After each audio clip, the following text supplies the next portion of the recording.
समस्या सिर्फ वही बड़ी है जिससे लड़ने की हिम्मत आप में नहीं है। मैं हूं विनी आपके साथ और चलो कुछ अच्छा सुनाती हूँ आपको कहानी। एक महाभारत काल की बताते हैं इस कथा को। कृष्ण और बलराम जी की कहानी है। एक बार एक गांव से दूसरे गांव दोनों भाई जा रहे थे। जंगल आया बीच में, रात हो गई। कृष्ण जी ने कहा कि बलराम भैया अपन ऐसा करते हैं कि ये रात इस जंगल में ही बिता लेते हैं, कल सुबह आगे जाएंगे।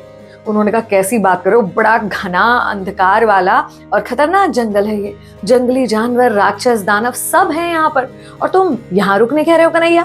बोले कोई बात नहीं, ऐसा करते हैं कि आधी रात आप पहरा दीजिए, आधी रात मैं पहरा दूंगा। ऐसे करके रात कट जाएगी, कुछ विश्राम हो जाएगा, फिर सुबह हम चल देंगे। बोले ठीक है। अब पहले बलराम जी ने पहरा देना शुरू करा। बलराम जी पहरा दे रहे थे, इतने में उन्होंने देखा कि एक भयावह बड़ी सी आकृति उनके सामने आ रही है। देखा तो ये एक राक्षस था। राक्षस ने उनके पास में आकर उनको डराने की कोशिश की। जोर से चिल्लाया राक्षस, तो ये डर गए। जैसे ही ये डर गए तो इनका आकार कुछ छोटा और राक्षस का आकार और बड़ा हो गया। जब दूसरी बार राक्षस ने चिल्लाया तो वो और बड़ा और ये सिकुड़कर और छोटे हो गए। तीसरी बार जब वो राक्षस चिल्लाया तब तो ये इतना ज्यादा डर गए थे कि बेहोश होने को आ गए। बेहोश होते होते इन्होंने आवाज दी कृष्णा, और बेहोश। अब कृष्ण जी उनकी आवाज से जागे, देखा कि बलराम जी किनारे पड़े हुए। उन्हें लगा थककर सो गए होंगे बलराम, तो कृष्ण जी जाग गए पहरा देने के लिए। इतने में फिर वो राक्षस आया और क्योंकि अब उसकी हिम्मत बहुत बढ़ गई थी बलराम जी को डराने के बाद, तो तेज आवाज में कृष्ण जी को पर चिल्लाया।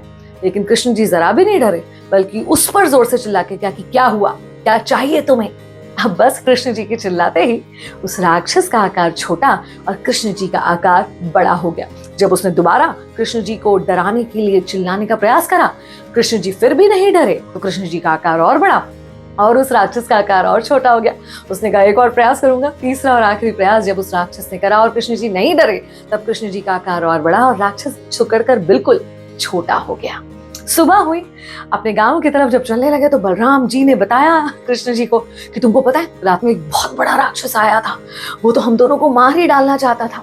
उन्हें बीच में ही टोकते हुए कृष्ण जी ने अपनी धोती में बंधा हुआ छोटा सा राक्षस निकाल कर पूछा कहीं तुम इसकी बात तो नहीं कर रहे हो। उन्होंने कहा क्या बात करो, ये तो बहुत बड़ा था, रात में इतना छोटा सा कैसे हो गया।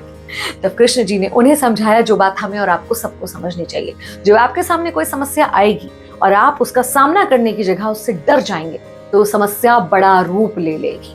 जितनी बार आप उससे डरेंगे समस्या उतनी विशाल, उतनी बड़ी होती जाएगी। इसकी जगह अगर आप हिम्मत से समस्या का सामना कर लेंगे तो बड़े आप हो जाएंगे और समस्या छोटी हो जाएगी। याद रखिए ऐसी कोई समस्या नहीं है जिसका समाधान नहीं है। अगर आप समाधान की बजाय डरने लग जाते हैं तब वो समस्या बड़ी होती है। तो डरना छोड़िए, निपट लीजिए। कोई समस्या आपसे बड़ी नहीं है। मैं हूं विनी।